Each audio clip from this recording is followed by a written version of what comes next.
Bacaan Alkitab 19 Agustus 2021. 1 Samuel pasal 11, Roma pasal 9, Yeremia pasal 48, dan Mazmur pasal 25. 1 Samuel pasal 11. Maka Nahas orang Amon itu bergerak maju dan berkemah mengepung Yabesh Gilead. Lalu berkatalah semua orang Yabesh itu kepada Nahas, adakanlah perjanjian dengan kami, maka kami akan takluk kepadamu.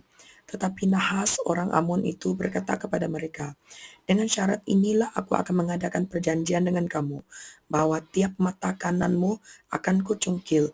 Dengan demikian aku mendatangkan malu kepada segenap orang Israel. Para tua-tua Yabesh berkata kepadanya, berilah kelonggaran kepada kami 7 hari lamanya, supaya kami mengirim utusan ke seluruh daerah Israel. Dan jika tidak ada seorang pun yang menyelamatkan kami, maka kami akan keluar menyerahkan diri kepadamu.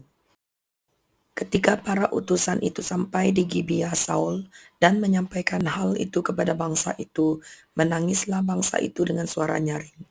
Saul baru saja datang dari padang dengan berjalan di belakang lembunya, dan ia bertanya, "Ada apa dengan orang-orang itu sehingga mereka menangis?" Mereka menceritakan kepadanya kabar orang-orang Yabesh itu. Ketika Saul mendengar kabar itu, maka berkuasalah roh Yahweh atas dia, dan menyala-nyalalah amarahnya dengan sangat. Diambilnyalah sepasang lembu, dipotong-potongnya, lalu potongan-potongan itu dikirimkannya ke seluruh daerah Israel dengan perantaraan utusan. Pesannya, siapa yang tidak maju mengikuti Saul dan mengikuti Samuel, lembu-lembunya akan diperlakukan juga demikian. Lalu Tuhan mendatangkan ketakutan kepada bangsa itu, sehingga majulah mereka serentak. Ketika Saul memeriksa barisan mereka di Bezek, maka ada 300.000 orang Israel dan 30.000 orang Yahuda. Kepada para utusan yang datang itu dikatakan, beginilah kamu katakan kepada orang-orang Yabesh Gilead, besok pada waktu panas teriknya matahari akan datang bagimu penyelamatan. Ketika para utusan kembali dan memberitahukan hal itu kepada orang-orang Yabesh, bersukacitalah mereka. Lalu orang-orang Yabesh itu berkata kepada Nahas, besok kami akan keluar menyerahkan diri kepadamu, maka bolehlah kamu lakukan terhadap kami apapun yang kamu pandang baik. Keesokan harinya, Saul membagi rakyat itu menjadi 3 pasukan. Mereka itu masuk ke tengah-tengah perkemahan musuh pada waktu kawal pagi dan memukulkanlah orang-orang Amon sebelum hari panas, dan terserak-seraklah orang-orang yang lolos itu, sehingga di antara mereka tidak ada tinggal 2 orang bersama-sama. Lalu berkatalah bangsa itu kepada Samuel, siapakah yang telah berkata, masakan Saul menjadi raja atas kita? Serahkanlah orang-orang itu supaya kami membunuhnya. Tetapi kata Saul, pada hari ini seorang pun tidak boleh dibunuh, sebab pada hari ini Tuhan telah mewujudkan keselamatan kepada Israel. Dan Samuel berkata kepada bangsa itu, marilah kita pergi ke Gilgal dan membaharui jabatan raja di sana. Lalu pergilah seluruh bangsa itu ke Gilgal dan menjadikan Saul raja di sana di hadapan Tuhan di Gilgal. Dan mereka mempersembahkan di sana korban keselamatan di hadapan Tuhan. Dan bersukarialah di sana Saul dan semua orang Israel dengan sangat. Roma pasal 9. Aku mengatakan kebenaran dalam Kristus, aku tidak berdusta. Suara hatiku turut bersaksi dalam Roh Kudus, bahwa aku sangat berduka cita dan selalu bersedih hati. Bahkan aku mau terkutuk dan terpisah dari Kristus demi saudara-saudaraku, kaum sebangsaku secara jasmani. Sebab mereka adalah orang Israel, mereka telah diangkat menjadi anak, dan mereka telah menerima kemuliaan dan perjanjian-perjanjian dan hukum Taurat dan ibadah dan janji-janji. Mereka adalah keturunan bapa-bapa leluhur yang menurunkan Mesias dalam keadaannya sebagai manusia yang ada di atas segala sesuatu. Ia adalah Yahweh yang harus dipuji sampai selama-lamanya. Amin.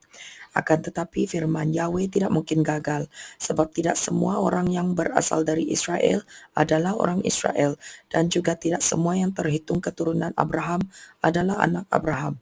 Tetapi yang berasal dari Ishak yang akan disebut keturunanmu. Artinya, bukan anak-anak menurut daging adalah anak-anak Yahweh, tetapi anak-anak perjanjian yang disebut keturunan yang benar. Sebab firman ini mengandung janji, pada waktu seperti inilah aku akan datang dan Sarah akan mempunyai seorang anak laki-laki. Tetapi bukan hanya itu saja, lebih terang lagi ialah Ribka yang mengandung dari satu orang, yaitu dari Ishak, bapa leluhur kita. Sebab waktu anak-anak itu belum dilahirkan dan belum melakukan yang baik atau yang jahat, supaya rencana Yahweh tentang pemilihannya diteguhkan, bukan berdasarkan perbuatan, tetapi berdasarkan panggilannya. Dikatakan kepada Ribka, anak yang tua akan menjadi hamba anak yang muda. Seperti ada tertulis, aku mengasihi Yakub tetapi membenci Esau. Jika demikian, apakah yang hendak kita katakan? Apakah Yahweh tidak adil? Mustahil. Sebab ia berfirman kepada Musa, aku akan menaruh belas kasihan kepada siapa aku mau menaruh belas kasihan, dan aku akan bermurah hati kepada siapa aku mau bermurah hati. Jadi hal itu tidak tergantung pada kehendak orang atau usaha orang, tetapi kepada kemurahan hati Yahweh. Sebab kitab suci berkata kepada Firaun, itulah sebabnya aku membangkitkan engkau, yaitu supaya aku memperlihatkan kuasaku di dalam engkau, dan supaya namaku dimasyhurkan di seluruh bumi. Jadi ia menaruh belas kasihan kepada siapa yang dikehendakinya, dan ia menegarkan hati siapa yang dikehendakinya. Sekarang kamu akan berkata kepadaku, jika demikian, apalagi yang masih disalahkannya? Sebab siapa yang menentang kehendaknya? Siapakah kamu, hai manusia, maka kamu membantah Yahweh? Dapatkah yang dibentuk berkata kepada yang membentuknya, mengapa engkau membentuk aku demikian? Apakah tukang periuk tidak mempunyai hak atas tanah liatnya untuk membuat dari gumpal yang sama suatu benda untuk dipakai guna tujuan yang mulia dan suatu benda lain untuk dipakai guna tujuan yang biasa? Jadi kalau untuk menunjukkan murkanya dan menyatakan kuasanya, Yahweh menaruh kesabaran yang besar terhadap benda-benda kemurkaannya yang telah disiapkan untuk kebinasaan, justru untuk menyatakan kekayaan kemuliaannya atas benda-benda belas kasihannya yang telah dipersiapkannya untuk kemuliaan, yaitu kita yang telah dipanggilnya bukan hanya dari antara orang Yahudi, tetapi juga dari antara bangsa-bangsa lain, seperti yang difirmankannya juga dalam kitab Nabi Hosea, yang bukan umatku akan kusebut umatku, dan yang bukan kekasih, kekasih. Dan di tempat di mana akan dikatakan kepada mereka, kamu ini bukanlah umatku, di sana akan dikatakan kepada mereka, anak-anak Yahweh yang hidup. Dan Yesaya berseru tentang Israel, sekalipun jumlah anak Israel seperti pasir di laut, namun hanya sisanya akan diselamatkan. Sebab apa yang telah difirmankannya akan dilakukan Tuhan di atas bumi, sempurna dan segera. Dan seperti yang dikatakan Yesaya sebelumnya, seandainya Tuhan semesta alam tidak meninggalkan pada kita keturunan, kita sudah menjadi seperti Sodom dan sama seperti Gomora. Jika demikian, apakah yang hendak kita katakan? Ini, bahwa bangsa-bangsa lain yang tidak mengejar kebenaran telah beroleh kebenaran, yaitu kebenaran karena iman. Tetapi bahwa Israel sungguh pun mengejar hukum yang akan mendatangkan kebenaran, tidaklah sampai kepada hukum itu. Mengapa tidak? Karena Israel mengejarnya bukan karena iman, tetapi karena perbuatan. Mereka tersandung pada batu sandungan, seperti ada tertulis, sesungguhnya aku meletakkan di Sion sebuah batu sentuhan dan sebuah batu sandungan, dan siapa yang percaya kepadanya tidak akan dipermalukan. Yeremia pasal 48 mengenai Moab. Beginilah firman Tuhan semesta alam Yahweh Israel. Celakalah Nebo sebab kota itu sudah dibinasakan. Kiriataim telah menjadi malu dan direbut. Kota benteng itu menjadi malu dan terkejut. Lenyaplah sudah kemegahan Moab. Di Heshbon orang merencanakan malapetaka terhadapnya. Marilah kita melenyapkannya sebagai bangsa. Juga engkau, hai Madmen, akan dibungkamkan, engkau akan dikejar-kejar pedang. Dengar, teriakan dari Horonaim, kebinasaan, kehancuran besar. Moab telah hancur lebur. Kedengaran orang berteriak sampai ke Zoar. Sungguh orang mendaki pendakian Luhit sambil menangis. Sungguh di jalan turun ke Horonaim, orang mendengar teriak karena ditimpa bencana. Larilah, selamatkanlah nyawamu. Jadilah seperti keledai liar di padang gurun. Sungguh, oleh karena engkau percaya kepada bentengmu dan perbendaharaanmu, maka engkau pun akan direbut. Kamu akan pergi ke dalam pembuangan bersama-sama dengan para imam dan pemukanya. Pembinasa akan datang ke setiap kota, Tidak ada kota yang terluput.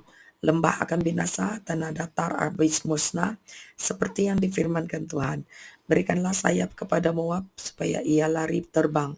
Kota-kotanya akan menjadi sunyi sepi, tidak ada lagi penduduk di dalamnya. Terkutuklah orang yang melaksanakan pekerjaan Tuhan dengan lalai, dan terkutuklah orang yang menghambat pedangnya dari penumpahan darah. Moab hidup aman dari sejak masa mudanya, dia hidup tenang seperti anggur di atas endapannya.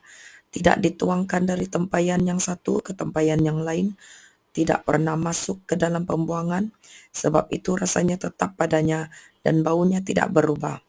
Sebab itu sesungguhnya waktunya akan datang, demikianlah firman Tuhan, bahwa aku akan mengirim kepadanya tukang-tukang yang akan menuangkannya, mencurahkan tempayan-tempayannya, dan memecahkan buyung-buyungnya. Maka Moab akan menjadi malu oleh karena dewa Kamos, sama seperti kaum Israel menjadi malu oleh karena Betel, kepercayaan mereka.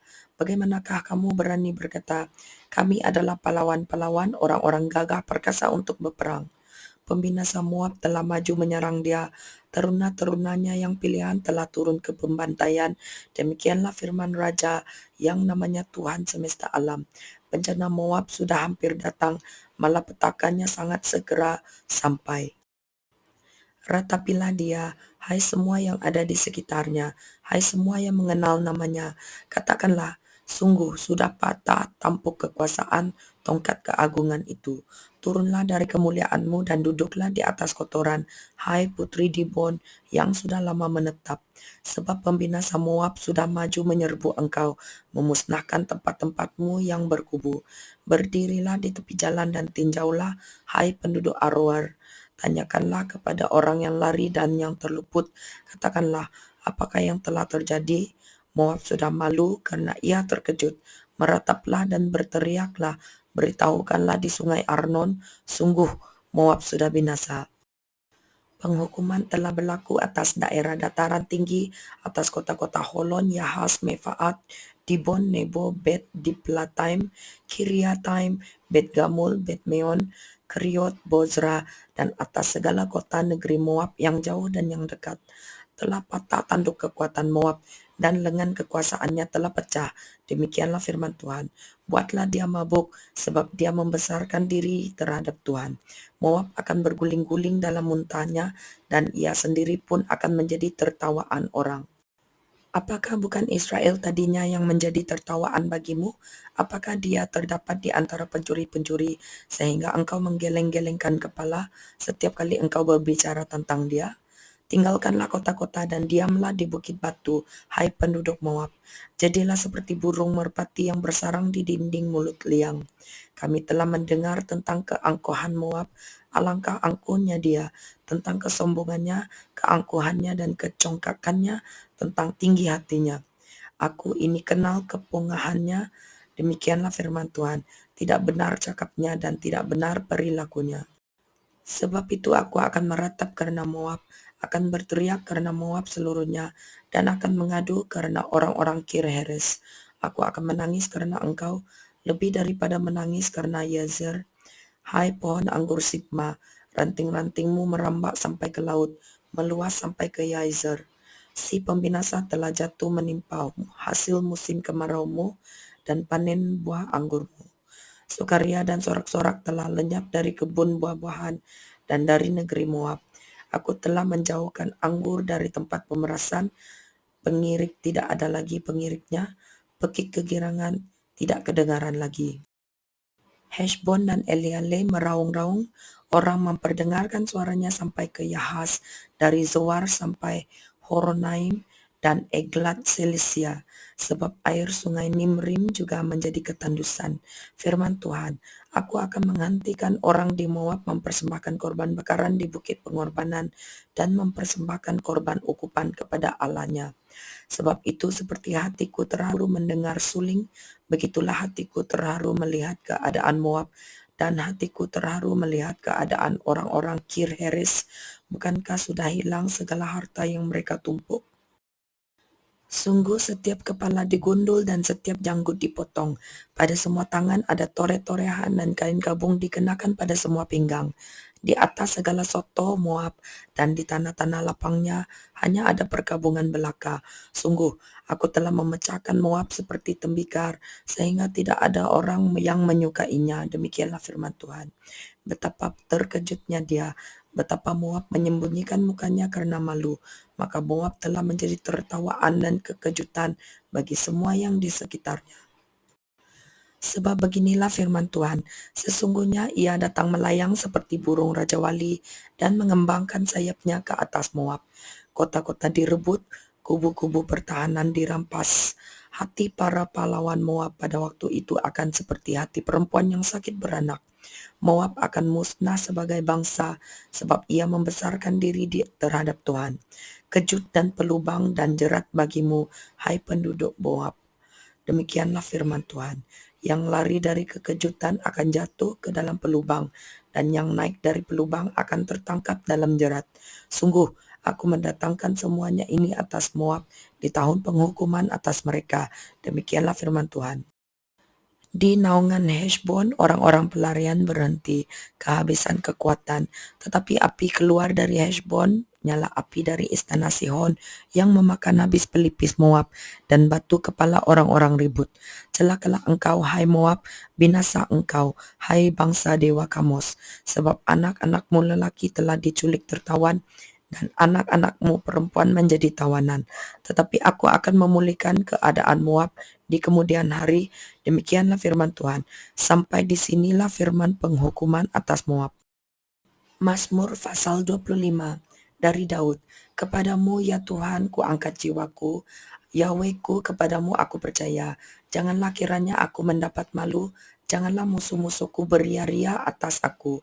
Ya, semua orang yang menantikan engkau takkan mendapat malu. Yang mendapat malu ialah mereka yang membuat khianat dengan tidak ada alasannya. Beritahukanlah jalan-jalanmu kepadaku, ya Tuhan, tunjukkanlah itu kepadaku. Bawalah aku berjalan dalam kebenaran-Mu, dan ajarlah aku, sebab Engkaulah Yahweh yang menyelamatkan aku. Engkau ku nanti-nantikan sepanjang hari. Ingatlah segala rahmat-Mu dan kasih setia-Mu ya Tuhan, sebab semuanya itu sudah ada sejak purbakala. Dosa-dosaku pada waktu muda dan pelanggaran-pelanggaranku janganlah Kau ingat, tetapi ingatlah kepadaku sesuai dengan kasih setia-Mu, oleh karena kebaikan-Mu ya Tuhan. Tuhan itu baik dan benar, sebab itu Ia menunjukkan jalan kepada orang yang sesat. Ia membimbing orang-orang yang rendah hati menurut hukum, dan Ia mengajarkan jalannya kepada orang-orang yang rendah hati. Segala jalan Tuhan adalah kasih setia dan kebenaran bagi orang yang berpegang pada perjanjiannya dan peringatan-peringatannya. Oleh kerana namamu ya Tuhan, ampunilah kesalahanku sebab besar kesalahan itu. Siapakah orang yang takut akan Tuhan? Kepadanya Tuhan menunjukkan jalan yang harus dipilihnya. Orang itu sendiri akan menetap dalam kebahagiaan dan anak cucunya akan mewarisi bumi. Tuhan bergaul karib dengan orang yang takut akan Dia, dan perjanjiannya diberitahukannya kepada mereka. Mataku tetap terarah kepada Tuhan, sebab Ia mengeluarkan kakiku dari jaring. Berpalinglah kepadaku dan kasihanilah aku, sebab aku sebatang kara dan tertindas. Lapangkanlah hatiku yang sesak, dan keluarkanlah aku dari kesulitanku. Tiliklah sengsaraku dan kesukaranku, dan ampunilah segala dosaku. Lihatlah betapa banyaknya musuhku, dan bagaimana mereka membenci aku dengan sangat mendalam. Jagalah kiranya jiwaku, dan lepaskanlah aku. Janganlah aku mendapat malu, sebab aku berlindung padamu. Ketulusan dan kejujuran kiranya mengawal aku, sebab aku menanti-nantikan Engkau. Ya Yahweh, bebaskanlah orang Israel dari segala kesesakannya.